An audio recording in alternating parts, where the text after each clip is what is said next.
Y'all keep it down in there. All right.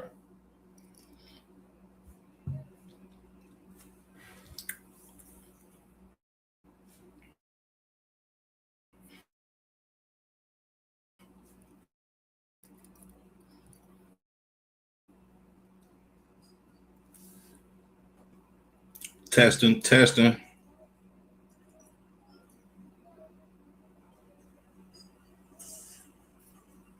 Testing, testing. Okay, crush, we good.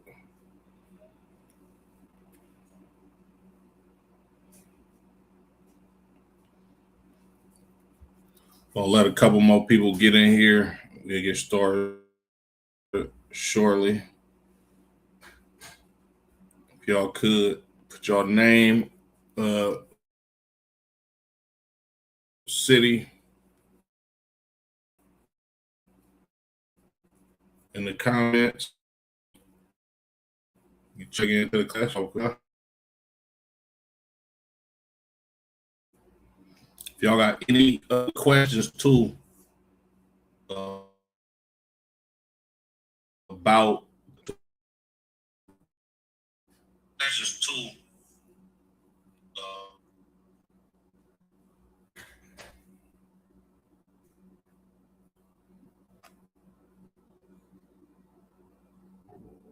It look like it's lagging a little bit.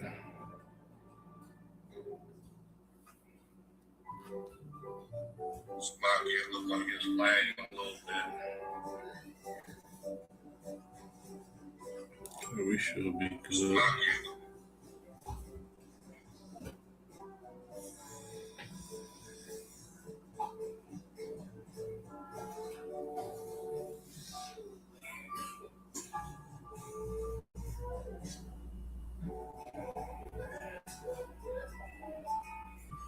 Hey, Shalom, Akamiyah, Yabashim Shabrakata.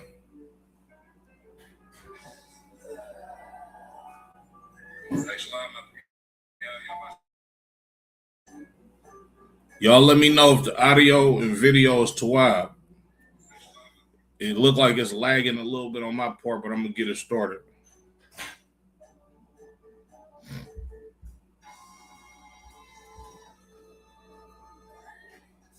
Let me see.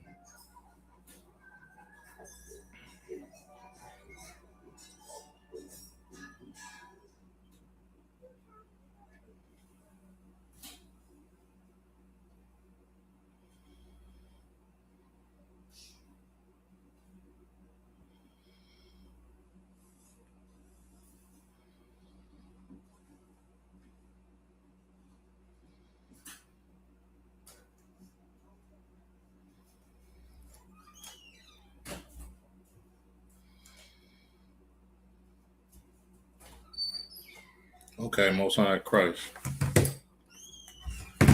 Let me check Facebook and see how we running on there real quick.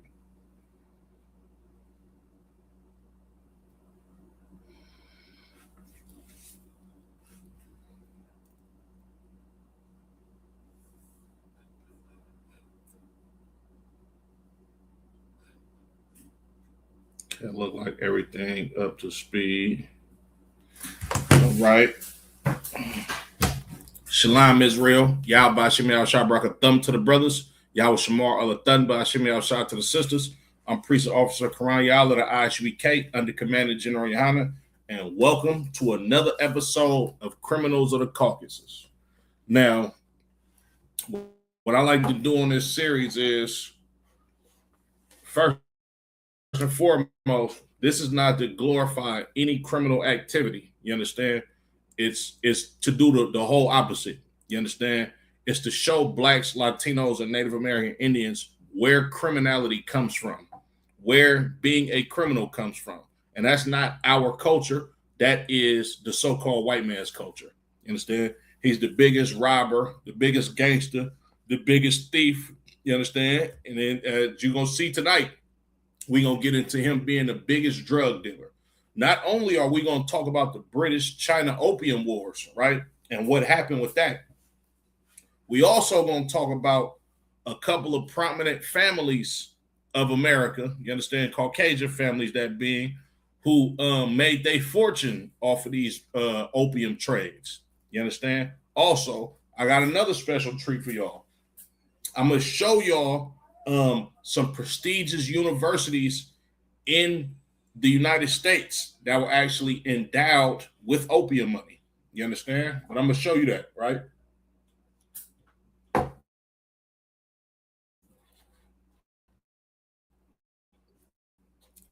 Make sure y'all like it, you understand, and subscribe if you haven't already done so, right?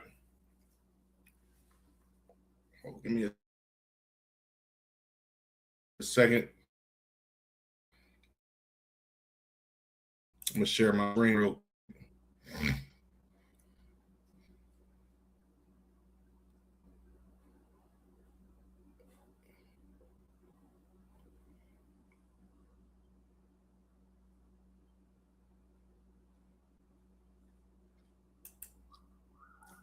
Y'all bear with me. My internet is acting crazy right now, but we gonna rock it out.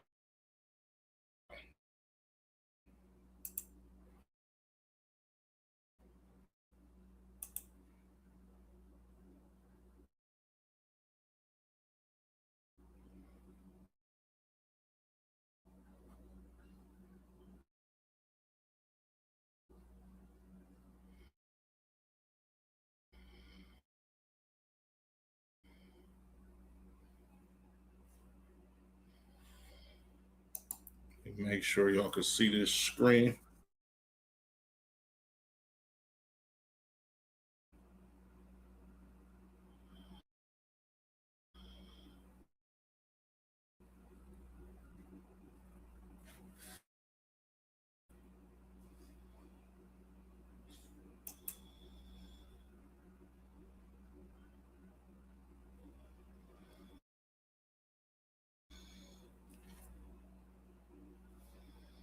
Y'all bear with me, Baba Kasha.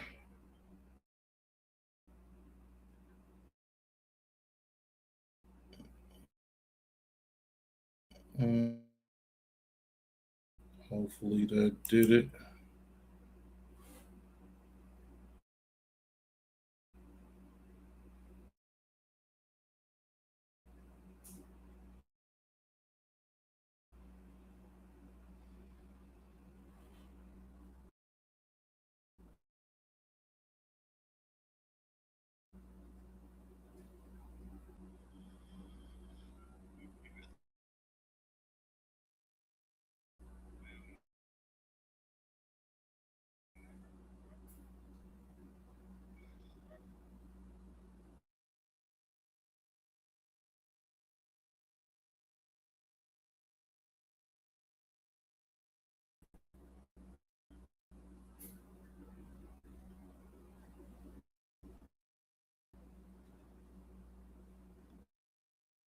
You can hear me out there in the chat. Can y'all put a 1 if y'all can hear my audio?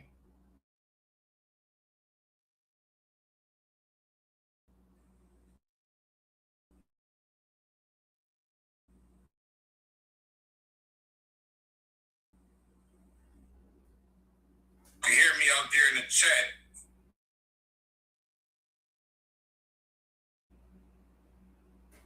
I'm good, Matamyat.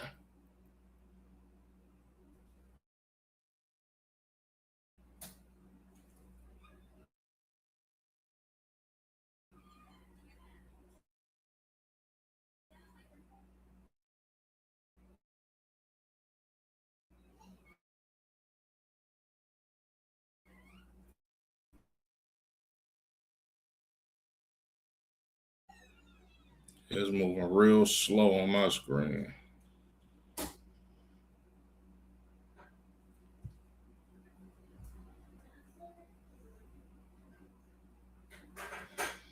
It's lucky.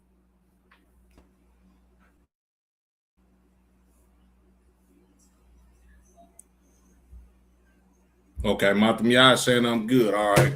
So I'm gonna get to it, right? The Opium Wars, right?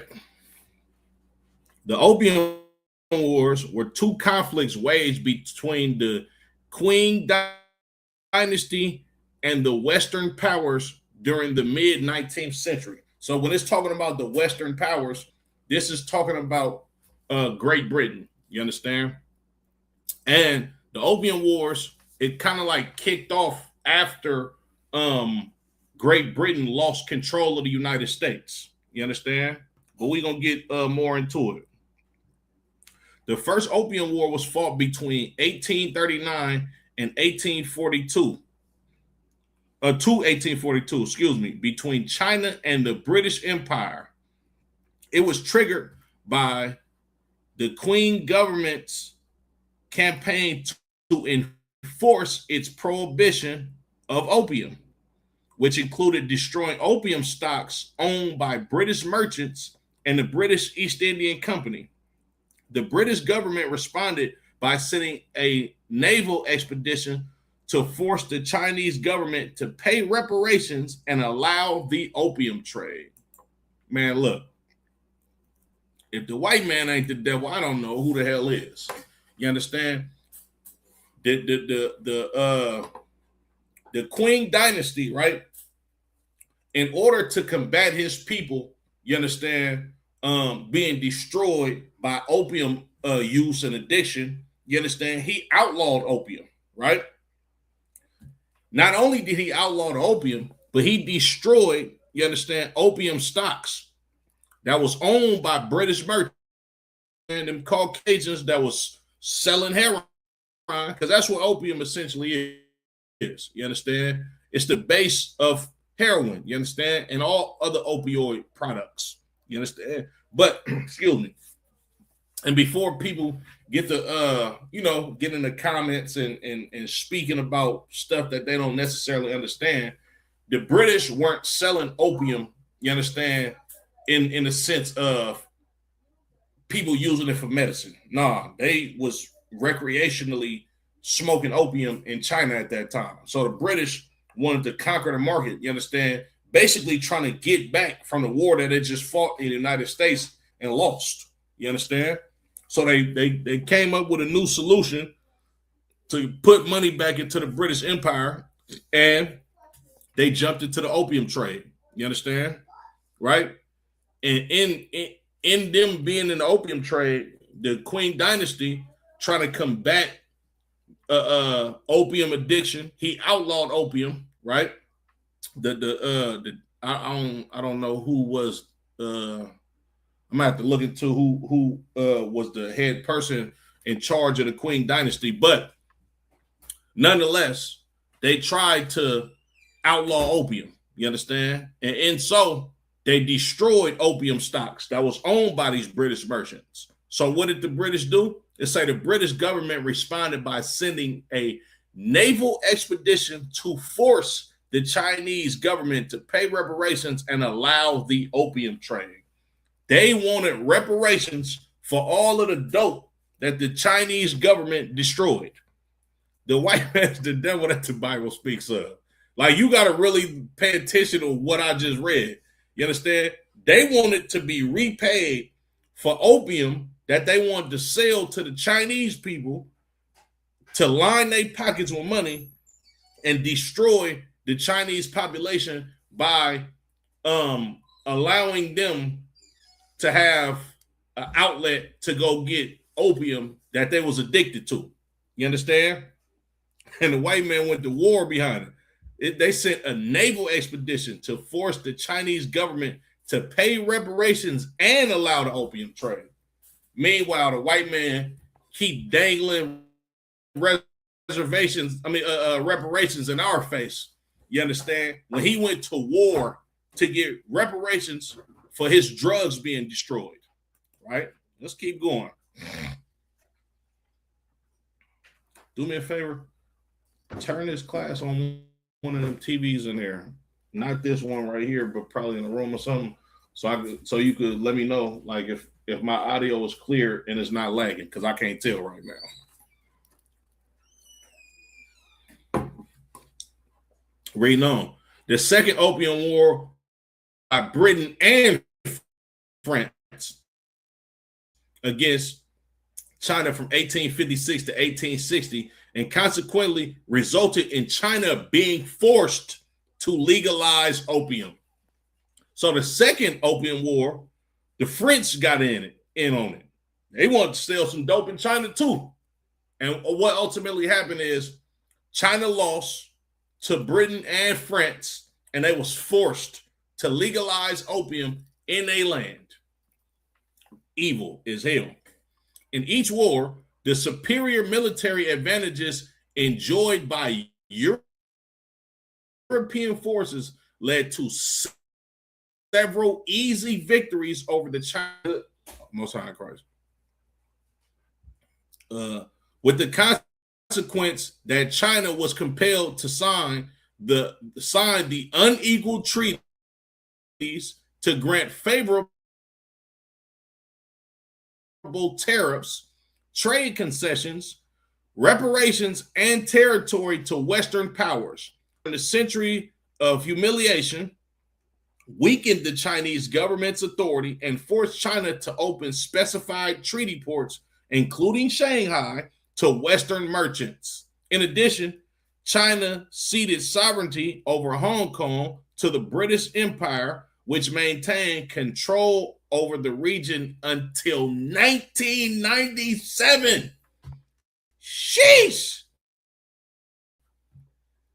You mean to tell me the British ruled Hong Kong, right? Which is a major city in China. Hold on. Matter of fact, let me see. I think that's the capital of China. What is the capital of China? Oh, Beijing. Excuse me.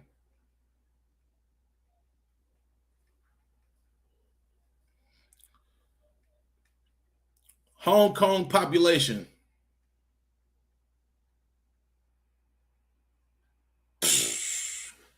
Sheesh. It's say by the end of 2025, it's estimated that 7.5 million people lived in Hong Kong. So Hong Kong is essentially, and let me see. Hold on real quick. Beijing population. Damn. Sheesh. Hong Kong is essentially the size of New York. The British owned Hong Kong from about the 1860s to the 1990s. What's that? That's about 130 years.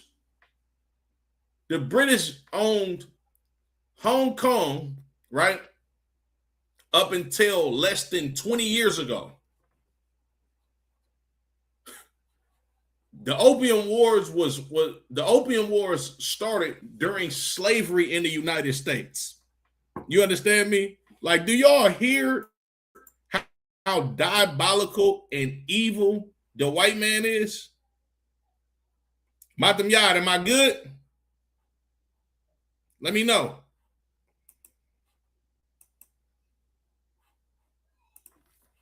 Oh, Salakia, real quick.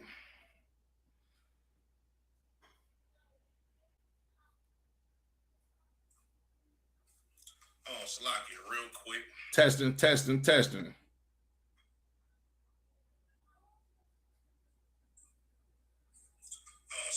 real quick.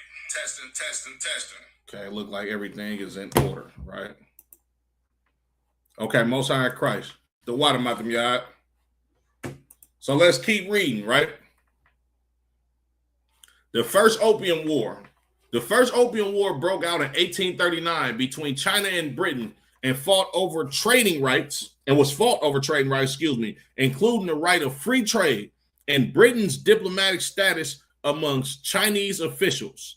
In the 18th century, China enjoyed a trade surplus with Europe, trading porcelain, silk, and tea in exchange for silver, right? So the Chinese were trading porcelain, silk, and tea to the British, right, for silver. By the late 18th century, the British East India Company, EIC, expanded the cultivation of opium in the Bengal presidency, selling it to private merchants who transported it to China and covertly sold it on to Chinese smugglers. Man, look, did y'all hear that? The opium that was in China that was being sold to Chinese smugglers came from the British. Like, when you look at the old propaganda videos of the opium dens that they had in China, the white man was funding all of that. What's up, Lynn? What you need? By 1797, the EIS was selling 4,000 chests of opium a year, each weighing 77 kilograms or 170 pounds to private merchants. That is 380 tons, 680,000 pounds per year. So they was selling 680,000 pounds of opium every year in China. You blacks, Latinos, and Native American Indians, Pablo Escobar was nobody compared to the British East India Company. Griselda Blanca was nobody to them. Nicky Barnes, Freeway Ricky Ross, BMF, you understand? Rayful Edmond, all of these so-called black, Latino, and Native Indian drug kingpins, they have nothing on the white man. I'm going to read that again. 680,000 pounds of opium was being sold in China by the British East Indian Company. These are your real kingpins. These is the trap gods. Salakia.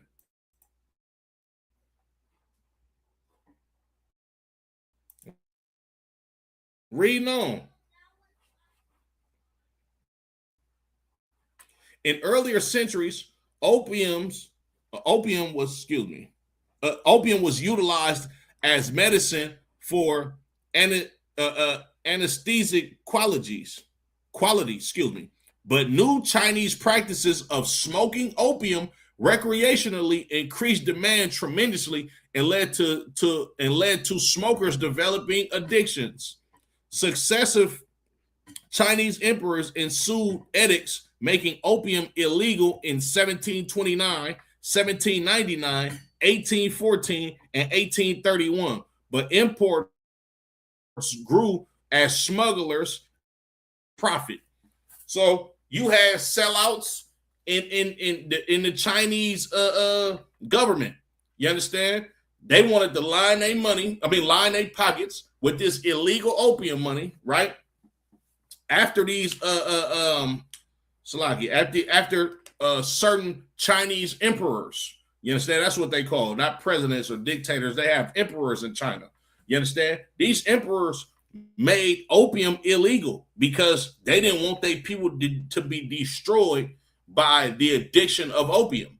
But like in every government, you understand, save for the government of the Most High God, you understand, the government of Christ, you understand, right?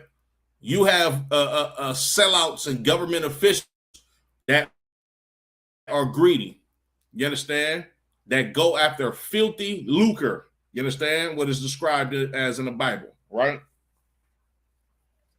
Some American merchants entered the trade by smuggling opium from Turkey into China, including Warren Delano Jr.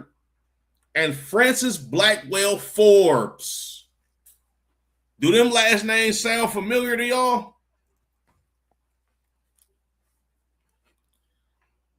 Francis Blackwell Forbes, right? That namesake Forbes, the Forbes magazine, you know, them the same people. That's the family that owns the Forbes magazine that show you the wealth of the people in the world. You understand? Yeah, that's them. Warren Delano, right? Warren Delano Jr. was Hold on. I'm going to show you something about him.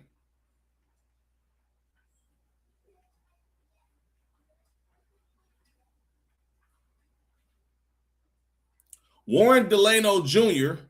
was the maternal grandfather of U.S. President Franklin Delano Roosevelt. The the maternal grandfather. This was his mama's daddy. This was President Franklin Roosevelt's mama's daddy was a dope dealer. Imagine that. I'm gonna tell y'all something heavy too. It's a city in California called Delano, right? It's a maximum security prison in this same city. And of course, you know who serving time for selling drugs. It's blacks and Latinos.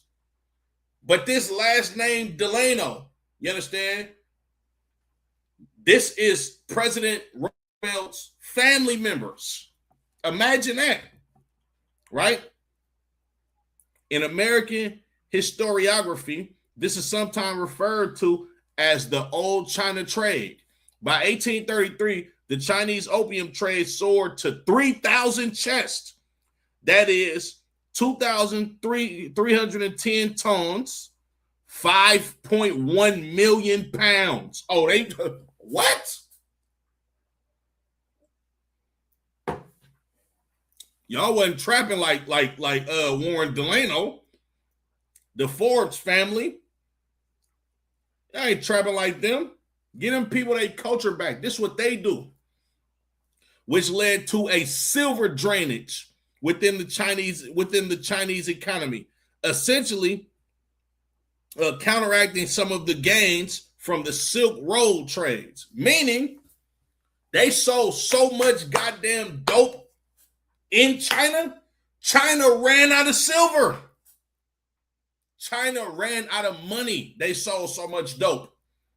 And the silk that they was trading to the British, you understand, for that silver, oh, they got all of that money back with opium. British and American merchants, keep that in mind. American merchants sent opiums to warehouses in the free trade port of Canton and sold it to Chinese smugglers. In 1834, the EICs, or the British East Indian Company, right? East Indian Company, that's the British, monopoly on British trade with China ceased, and the opium trade burgeoned. Salakia. I ain't the smartest man in the world. Let me look up what that word actually means. I believe it meant flourished.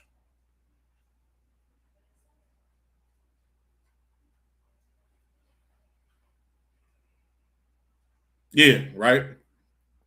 Begin to grow or increase rapidly. Right? Reading on. Where was I? Partly concerned with moral issues of the consumption of opium and partly with the outflow of silver, the Dao Gang Emperor charged Governor General Lin Zhu with ending the trade. In 1839, Lin published in Canton an open letter to Queen Victoria requesting her cooperation in halting the opium trade. The letter never reached the Queen. It was later published in the Times as a direct appeal to the British public of their cooperation.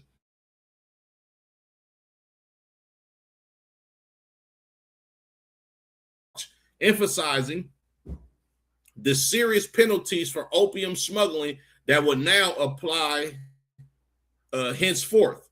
Lin ordered the seizure of all opium in Canton, including that held by foreign governments and trading companies called factories.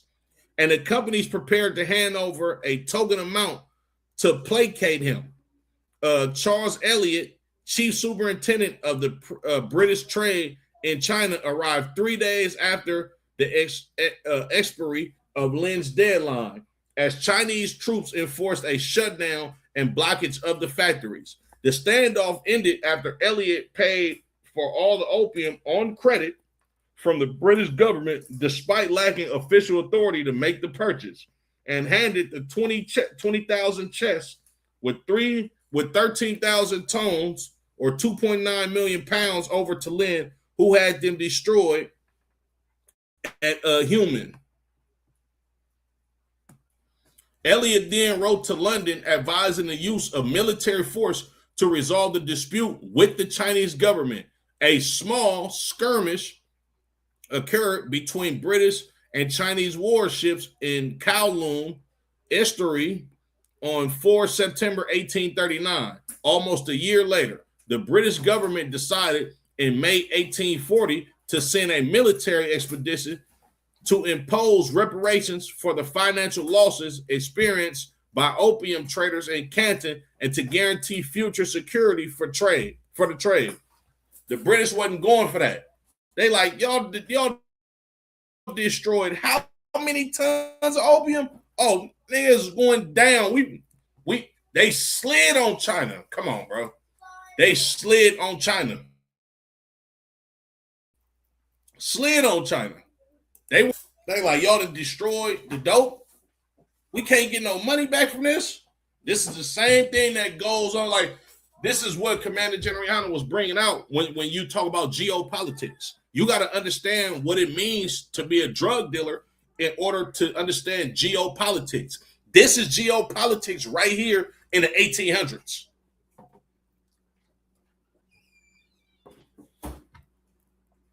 Slovakia. On 21 June 1840, a British naval force arrived at Macao and moved to bombard the port of Dinghai.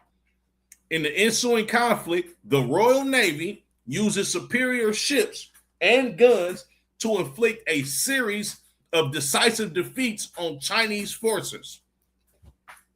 Like, y'all got to understand, people died behind this opium trade. It's no different than a drug war happening in the inner cities of America. I'll give you one better. The reason why there are drug wars in the inner city streets of America is because we learned how to be drug dealers from white people. I'll give you some dessert in a minute when I go to the store, but take that.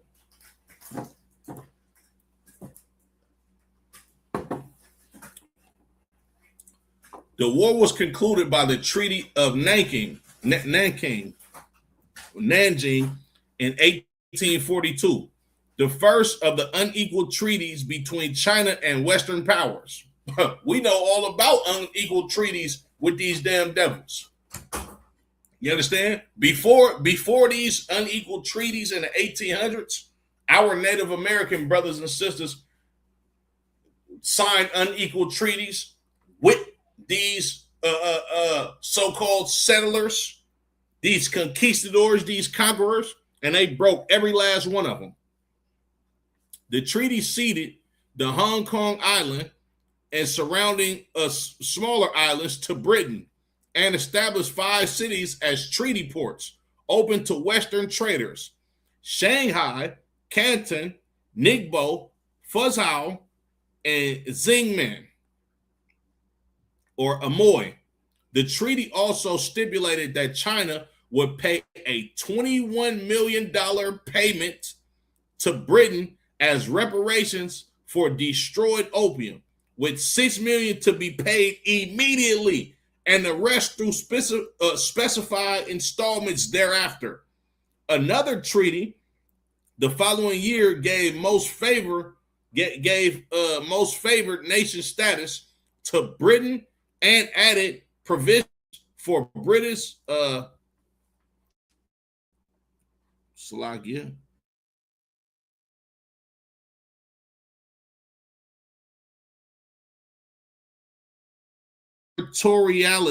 Extraterritoriality, excuse me, I butchered that, making British exempt from Chinese law. What? You mean to tell me these British, oh my God, the British kicked these Chinese cats' ass so much about this damn opium, they made their status as Britain, as Brits, a superior status over the Chinese people in China. And then on top of that, made themselves exempt from Chinese law. Meaning, if the Chinese government say we can't do that, I'm British. I ain't got to listen to nothing what y'all talking about. France secured several of the same concessions from China in the Treaty of Whampoa in 1844. France did their thing too. Oh, let me see how much this is, right? It's 1842.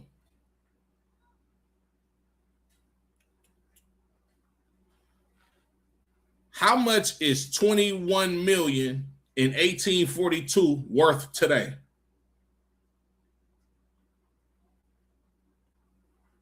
God damn.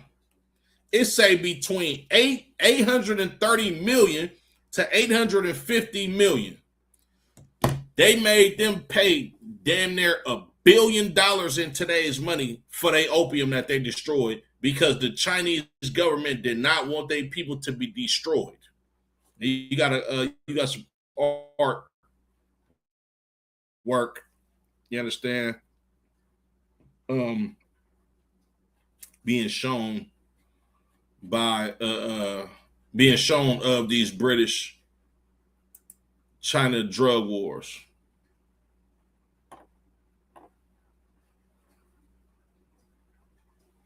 Hey, Madam Yad, I'm not sure. Look, you might be right about Afghanistan having the largest poppy fields, right?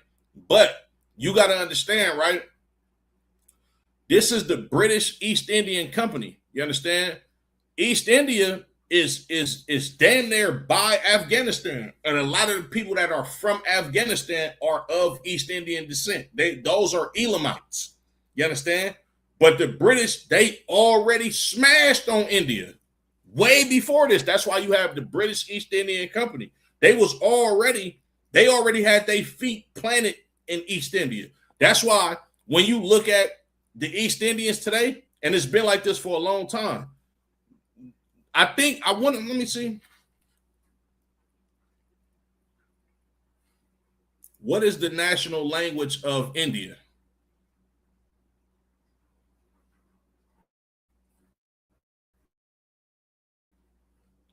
What percentage of India speaks English?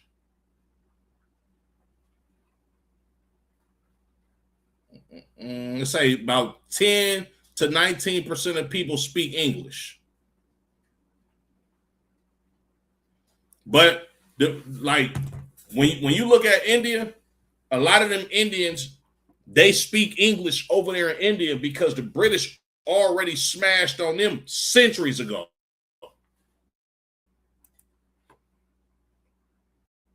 The Second Opium War.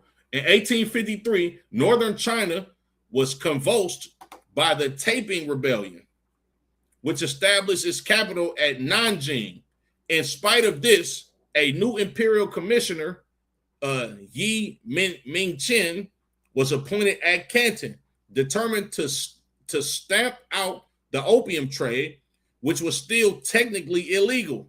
In 1856, he seized the Arrow, a ship claiming British registration, and threw its crew into chains. Sir John Boring, governor of British Hong Kong, called up Rear Admiral Sir Michael Seymour's East Indies and Chinese station fleet, which on 23 October bombarded and captured the Pearl River forts on the approach to Canton and proceeded to bombard Canton itself, but had insignificant forces to take and hold the city. On 15 December, during a riot in Canton, European commercial properties were set on fire, and Bowring appealed for military intervention. The execution of a French missionary inspired support from France. The United States and Russia, the United States, and France helped Britain to fight these goddamn Chinese to be able to sell dope in their land. Imagine that. Britain and France now sought greater concessions from China, including the legalization of the opium trade, expanding of the transportation of laborers, pejoratively called coolies, to European colonies, opening all China to British and French citizens and exempting foreign imports from internal transit duties. The war resulted in 1858 Treaty of Teeston or Tianjin, in which the Chinese government agreed to pay reparations for the expenses of the recent conflict, open a second group of 10 ports to European commerce, legalize the opium trade, and grant foreign traders and missionary rights to travel within China. Boy, these British was kicking them Chinese ass. Excuse my French. Salaki, Madabor, Yabashim Shabrakata, sir. Bro, these British was kicking these goddamn Chinese ass. The Chinese was basically like, look, man, they slaughtering us. Let them sell a dope, or we ain't even gonna have a people.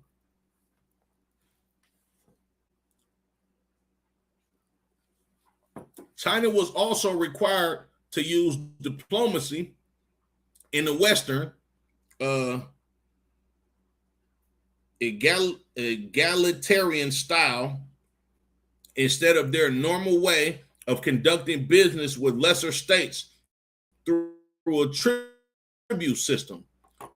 This treaty led to the era in Chinese history known as the Century of Humiliation. Sheesh.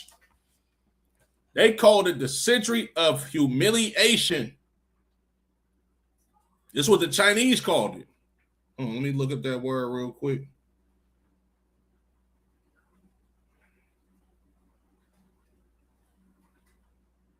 Egalitarian, relating to or believing in the principle that all people are equal and deserve equal rights and opportunities. The white man is the goddamn devil that the Bible speaks of, man. Salakia.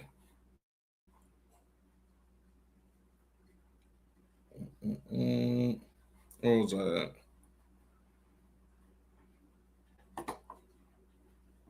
This term refers to China's loss of control of many territories to its enemies after being forced into treaties which they considered unfair. Even though the treaties were signed in 1858, there was still Chinese resistance to its principles, including the residence of foreign ambassadors in Beijing. The British continued to attack the Chinese.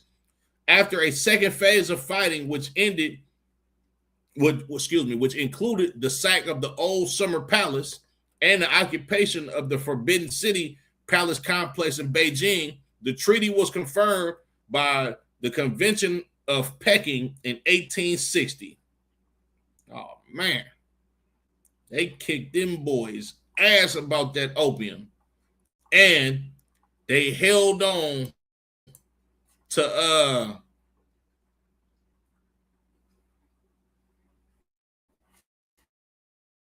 hold on, like it, sir. Damn, let me see. Let me try to send you a link. Send you the link. Damn, I forgot how to do that. Oh, here we go.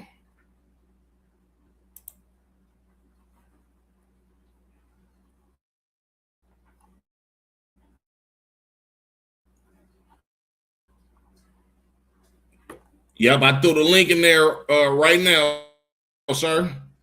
Click the link and tap in with me, my lord.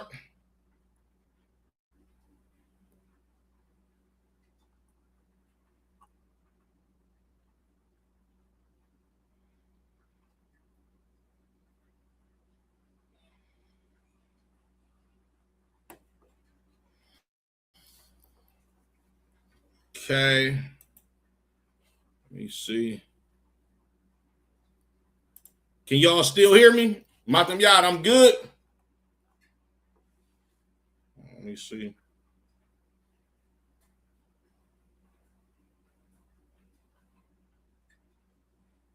Okay, look like I'm still good. I'm gonna share my screen with y'all real quick, right? Okay, look like I'm still good. I'm gonna share my screen with you. Okay, Most High Christ. Let me show y'all something real quick.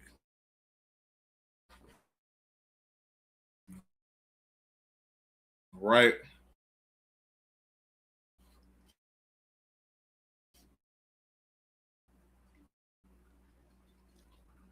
Okay, Most High Christ. Y'all bear with me, it's moving kind of slow. It's raining hard as hell. We ain't got no rain in a minute.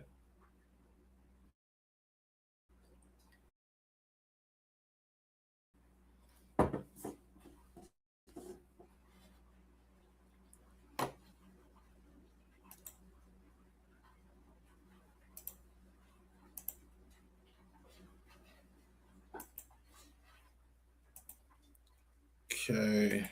Lord, allow this to work.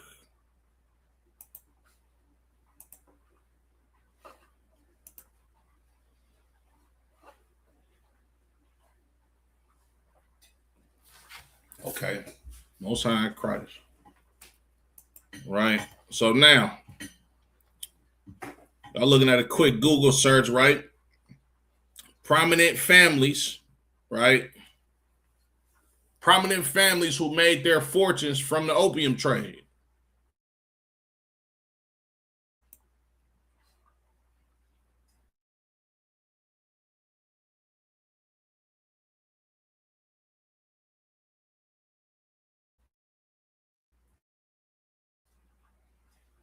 Okay, Con, so yeah.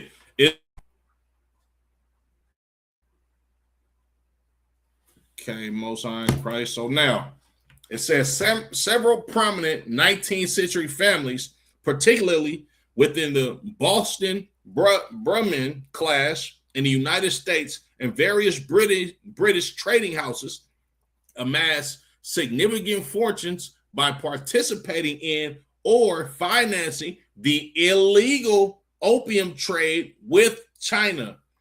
These fortunes were often reinvested into American infrastructure, railroads, and elite institutions.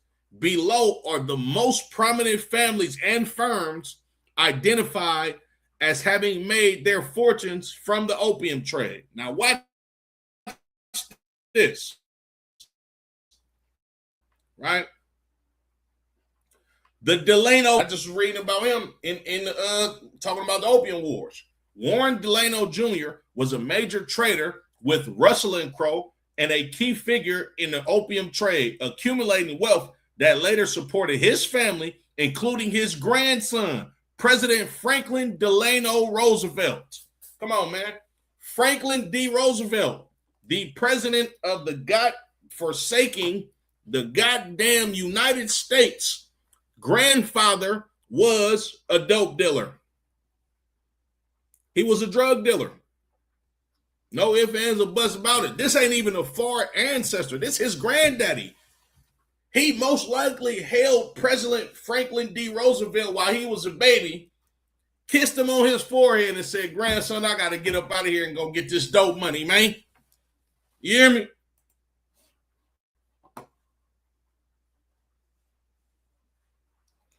Hey, Matam Yad. Matam Yad says Salakia.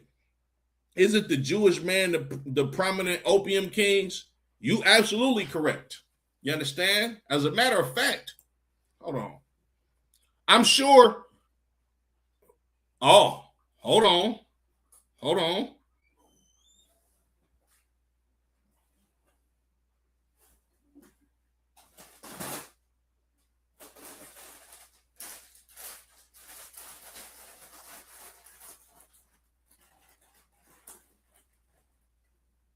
Let me see.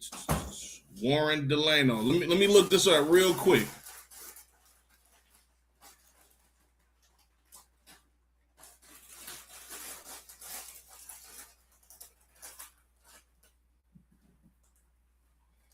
What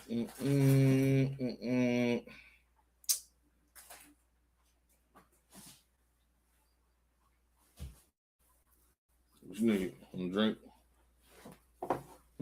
Water. It don't say nothing about the Delano family being Jewish or the Small Hats, but I wouldn't doubt it. But hold on, one of these families on here definitely is, right?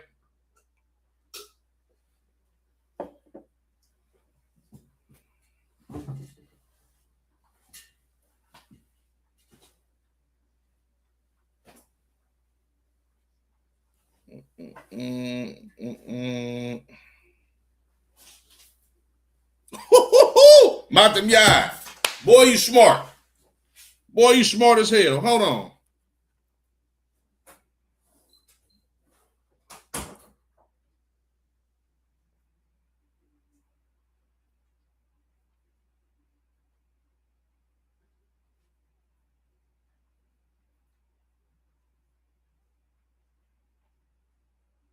Let me see. They probably ain't gonna tell it, but I believe this cracker John Jacob Astor, I think he was Jewish. And I think this nigga died on the Titanic, but I'm gonna keep reading, right? The Forbes family, John Murray Forbes and Robert Bennett Forbes, built their fortune in the 1830s and 1840s through Perkins & Co. and Russell & Co. Their wealth later fueled investments in railroads. Yeah, the railroads in the United States, dope money. Yes. Matam Yad. Hold on. Hey, Matam Yad, you absolutely correct. Like the OxyContin families. Go look back at this series and go watch the episode. I believe it was probably like the 10th or some episode. But go to ISUBK Sacramento and go to the Criminals of the Caucasus playlist. I did a whole class. It's the Sackler family. And yes, they was Jewish, Matam Yad. They absolutely were Jewish. And they invented OxyContin, right? Which is, they legalized selling heroin in America after it was outlawed. But yeah, you right, Matam Yad. You understand? And them too. I'm going to show you that in a second. Hold on, I'm jumping the gun. Salakia. Right? So we got the Forbes family, right? The Delano family, which is Franklin D. Roosevelt or Franklin Delano Roosevelt, right?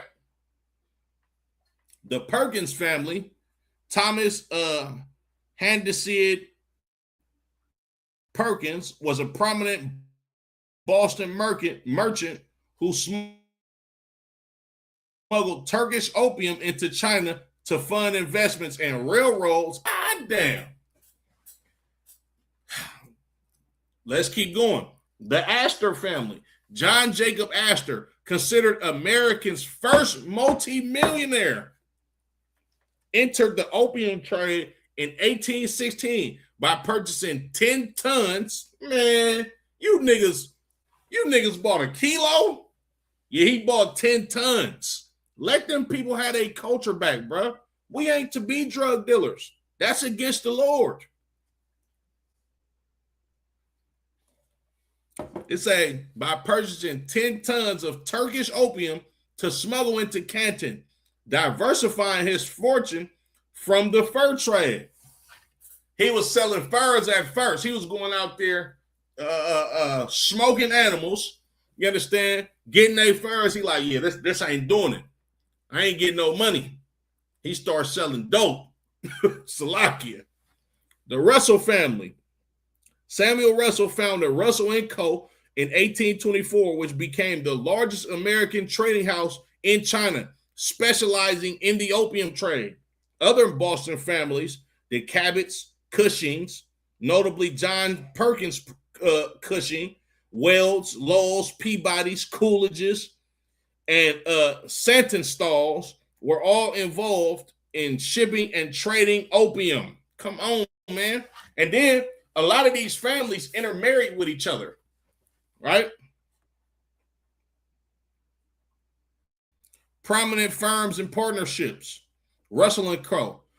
This was the most important American opium dealer in China, which absorbed Perkins & Co. and employed many of the figures listed above. Jardine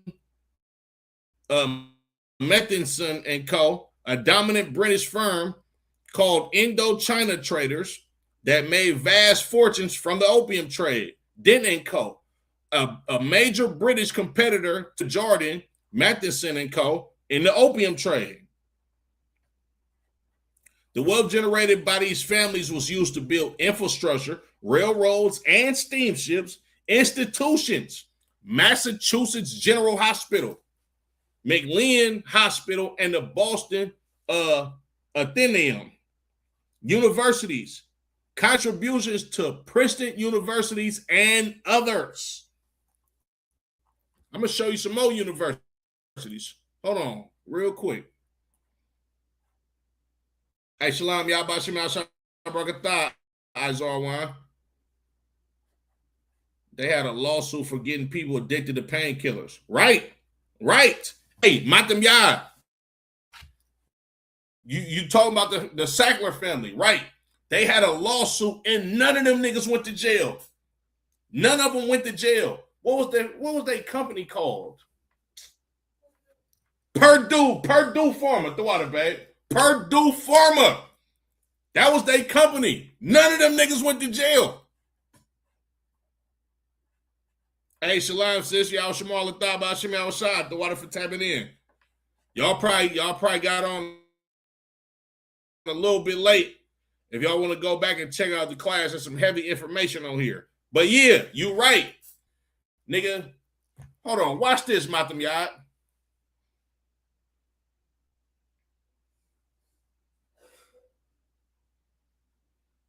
How much did Purdue Pharma have to pay in the lawsuit?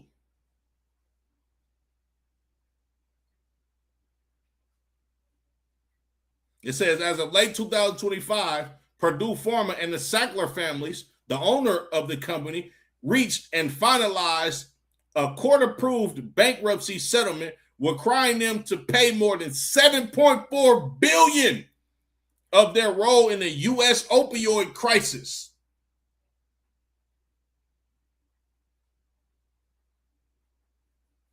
It's the Sackler family. It's a Sackler family contribution. The Sackler family will contribute between $6.5 billion and $7 billion in cash. Purdue Pharma contribution, the company will contribute roughly $900 million in cash. Nigga, this is one family. They about to have to pay $7 billion in cash for the opium crisis. Nigga, do you know how much money you gotta make to pay out $7 billion? Come on, man. These people probably made $1 trillion off of getting trailer trash white people addicted to opiates legally. And just how I understand, look, what Dave Chappelle say? He said, I understand. You understand how America feels about the opium epidemic.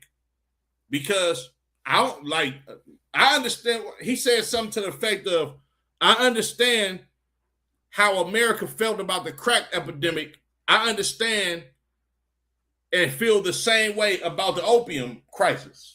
I don't give a damn either, because they destroyed our people and America didn't bat an eye at the crack problem.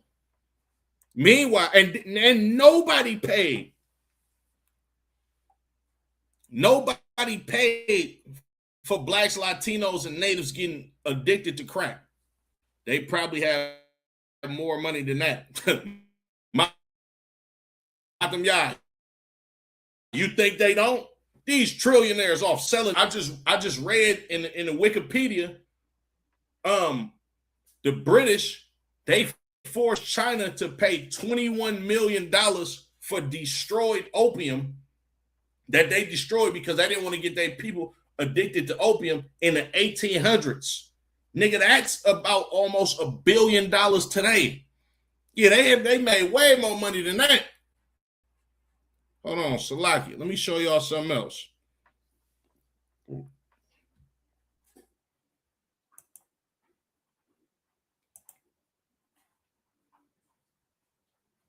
Here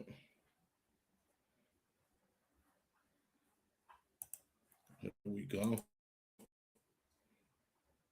Lord, allow this works.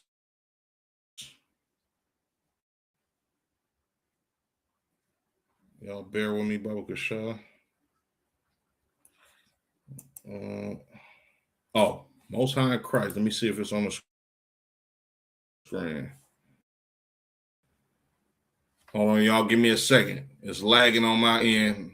We're gonna try to get it going. Way more money than that. Trust me. They have to pay $7 billion for their contributions in America being addicted to opiates. They got to pay for that. Nobody went to jail.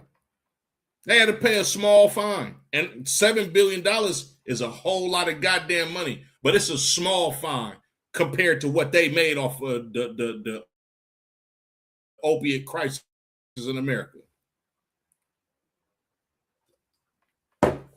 Man, what's that movie called? Is it called Painkiller? It's a series, huh? It's on Netflix.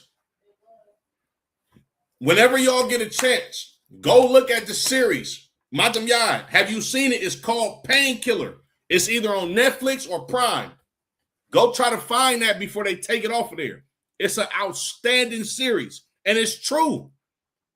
Now, of course, the pharmaceutical part of the series is true, but everything is true in the series. Of course, they romanticize and dramatize a lot of the stuff that was happening with the day-to-day people. But when it comes to how they actually manufactured the drug, oh yeah, that's true.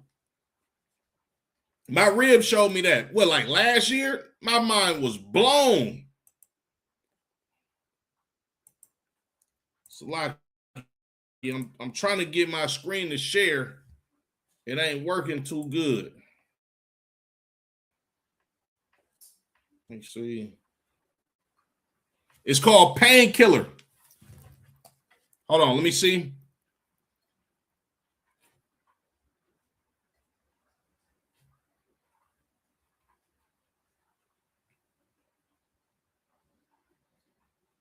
Yep, it's on Netflix. It's on Netflix. Who is that? Michael J. Fox? That's in it.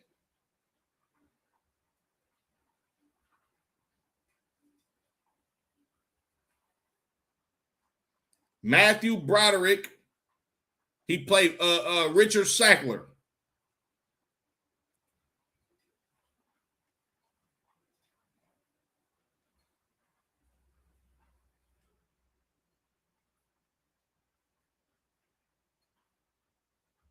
Hold on. Matthew Broderick is not a documentary. It's a series, Matam Yad.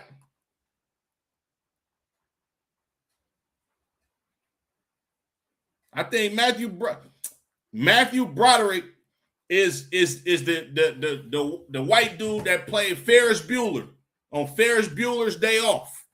That's an old 1980s movie. Movie before my time. Good movie though. You understand? Matam Yad, watch that. You understand? But Salaki, hold on. Okay. Universities paid for with opium money. Numerous prominent American and British universities and institutions have historical financial ties to the fortunes amassed through the 19th century opium trade or from the 20/21st century opioid crisis. Not just the opium trade in the 19th century, but what me and Matam Yad was just talking about.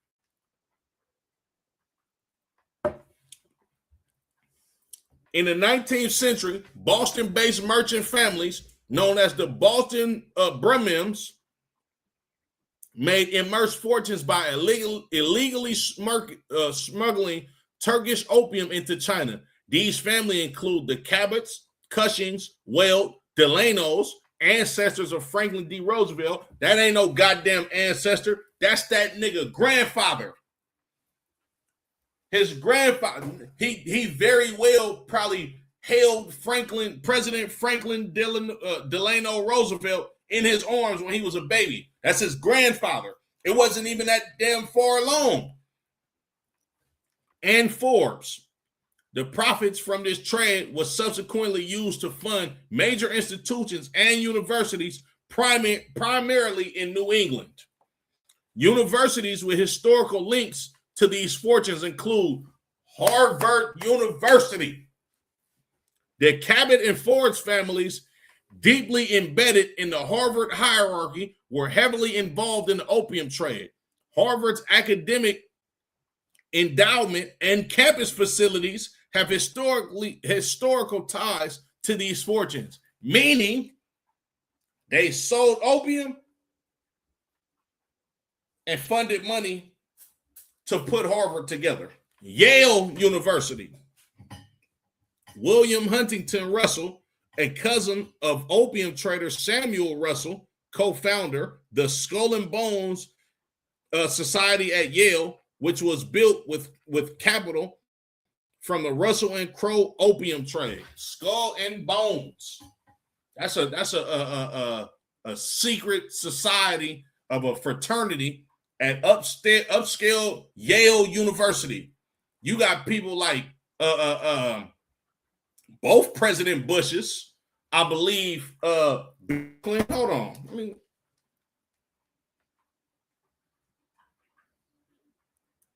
Prominent figures who were a part of Skull and Bones at Yale University.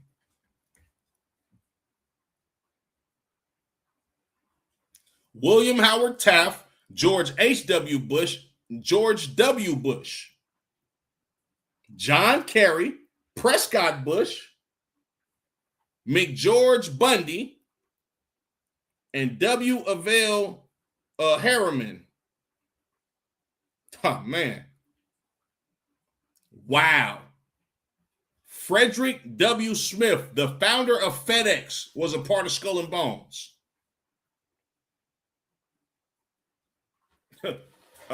They say America runs on Duncan. No, America run on dope money.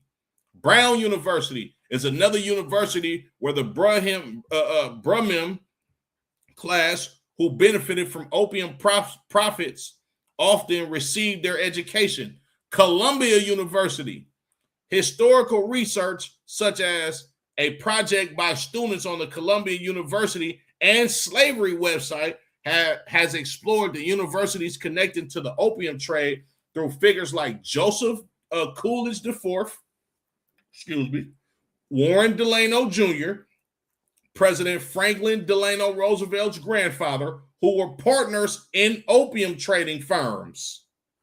Other institutions founded or significantly funded by these merchants include Massachusetts General Hospital, McLean Hospital, the Bolton Athenaeum, Perkins School for Blind, Boston Museum of Fine Arts.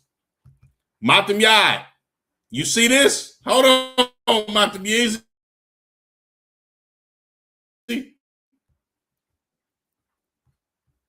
Hey, shalom. I appreciate y'all for tapping in. Tone in Babylon, shalom. Appreciate you for tapping in.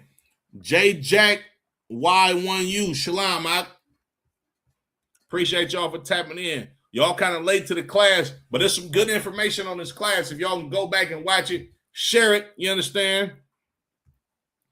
Well, I appreciate y'all. Donations from the Sackler family. This is the family that me and Matam Yah was just talking about, who invented OxyContin, right? In recent years, several universities accepted significant donations from the Sackler family, the owners of Purdue Pharma, the company that manufactured and aggressively marketed the prescription opioid OxyContin to the modern opioid epidemic.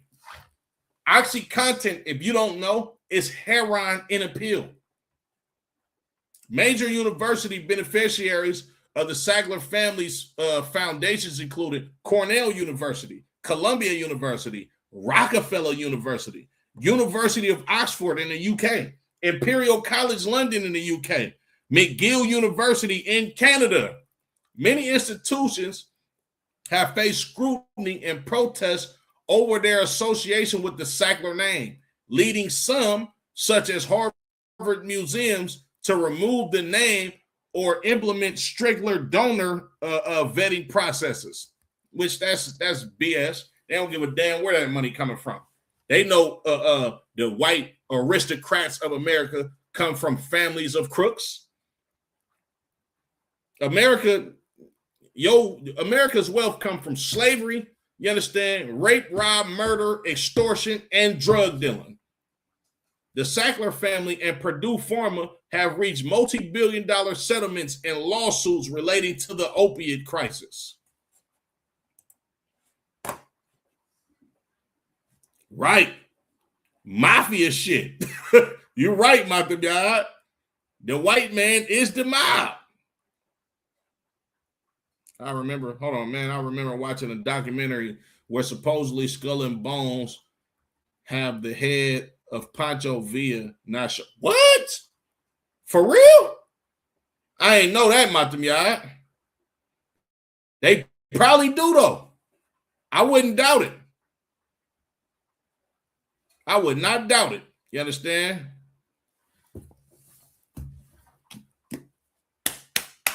Pictorial Bible Dictionary. If you don't got one, go get you one. You understand? Salakia. Show y'all something real quick, right? I'm going to pull a couple scriptures real quick, especially for these fake Israelites out there that say the Bible doesn't say anything about using drugs or smoking weed and all of that. Look, like I said as a disclaimer at the beginning of this class, this Criminals of the Caucasus series, this is not to glorify criminality or criminals.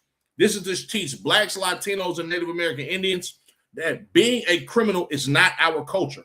Being a drug dealer, a pimp, a scammer, a robber, you understand, a murderer, that's not our culture. Give that back to them white boys. That's their culture. The Lord wants us to be a holy and separate people. You understand? I'm going to show you something, right? Salakia. Pull a couple scriptures. Give me 1 second. Damn, phone tripping.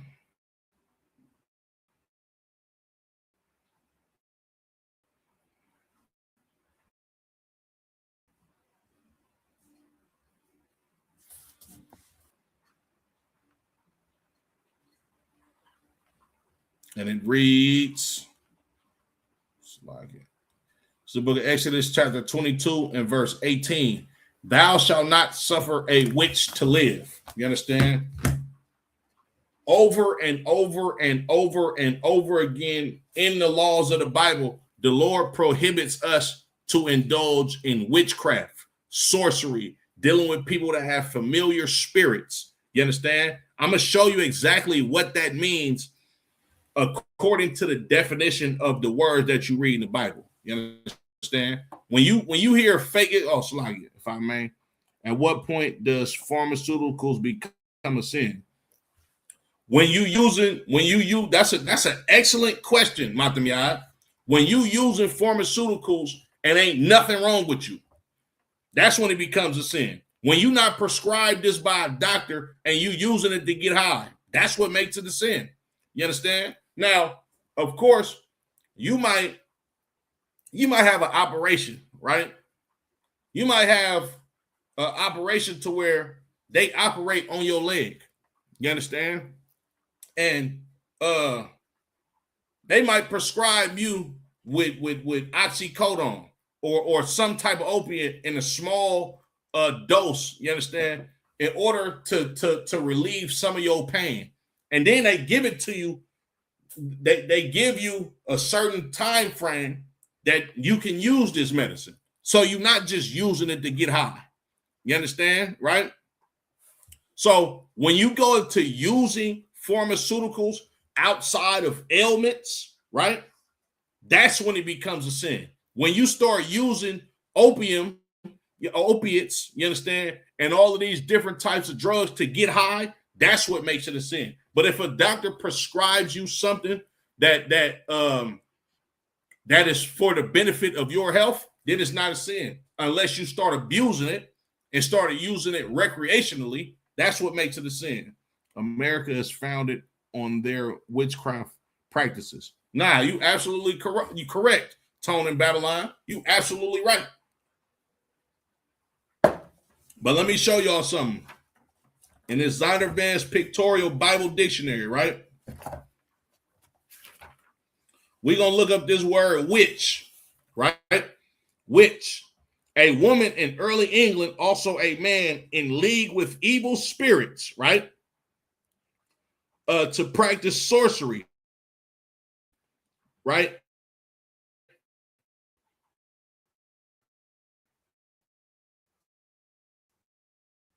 Now when it's sorcery, it's and it's talking about the sorcery.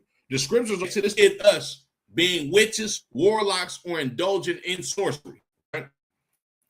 Exodus 22 and 18, Deuteronomy 18 and 10, 2 Chronicles 33 and 6, 2 Kings 9 and 22, Micah 5 and 12, Nahum 3 and 4, right?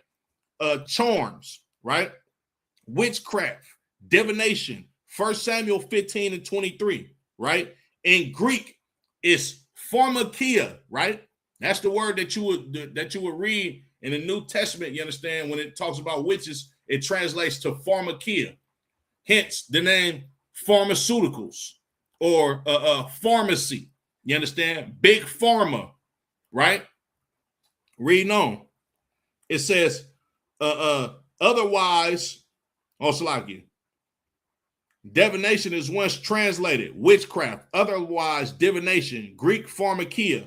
Galatians 5 and 20 means the use of drugs, charms, or magic words, right?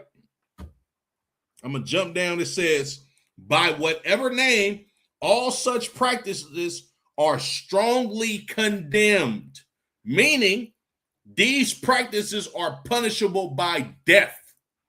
You understand? To be a drunkard is a death offense.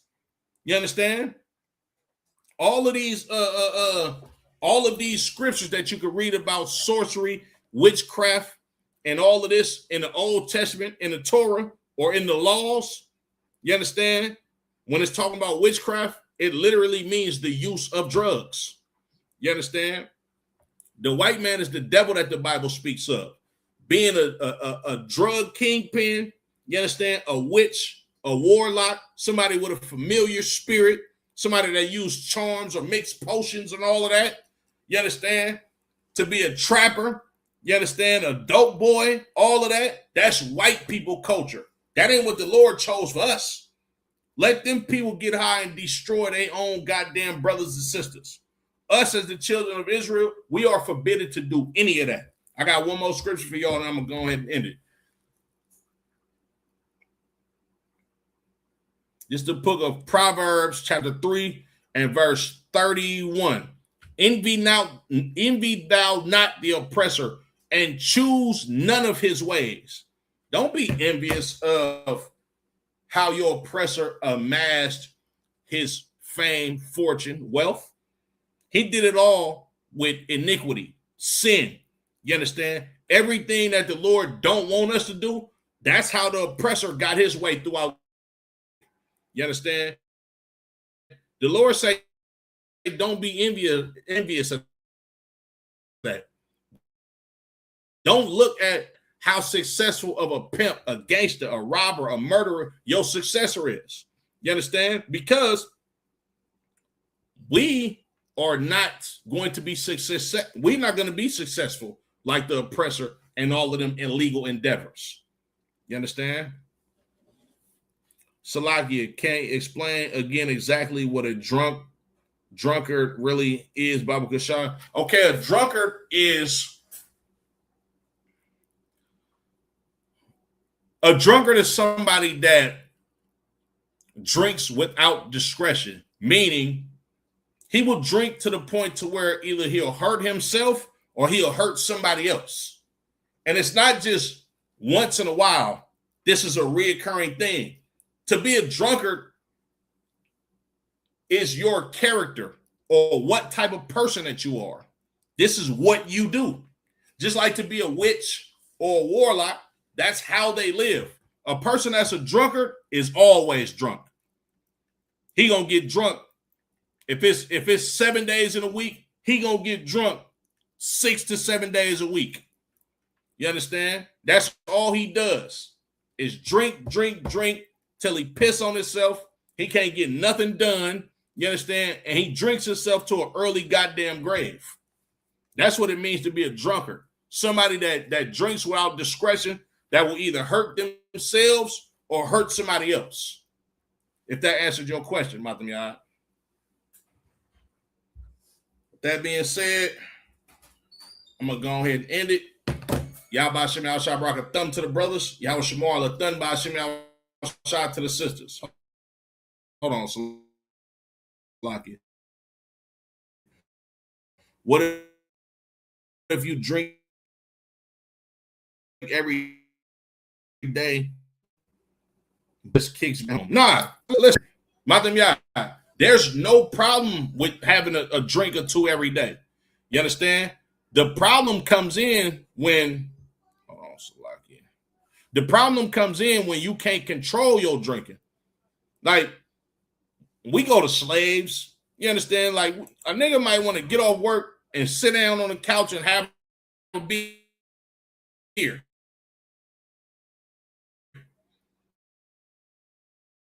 Or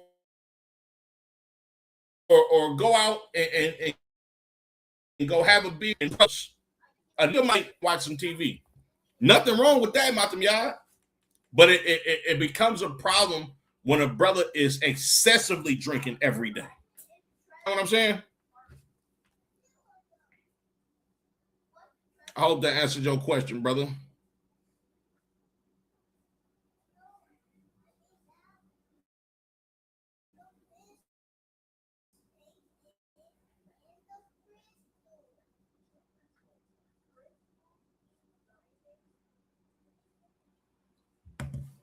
Okay, let me give a couple shout outs. Understand? Big shout out to my brother Matam Yad. Big shout out to Officer 5000 Matabar, the water for tapping in, my lord. I appreciate you. Big shout out to my brother Izarwan, my sister Precious, the water for y'all tap. I can't see the rest of the comments. Hold on. Tone in Babylon, I appreciate you, brother. J Jack Y1U, appreciate it, brother. Man, the water for y'all support. Make sure y'all like, share, subscribe to the channels if you haven't. And share this, man. Share this with everybody so they can understand that the culture of this chosen people to be. With that being said, shalom.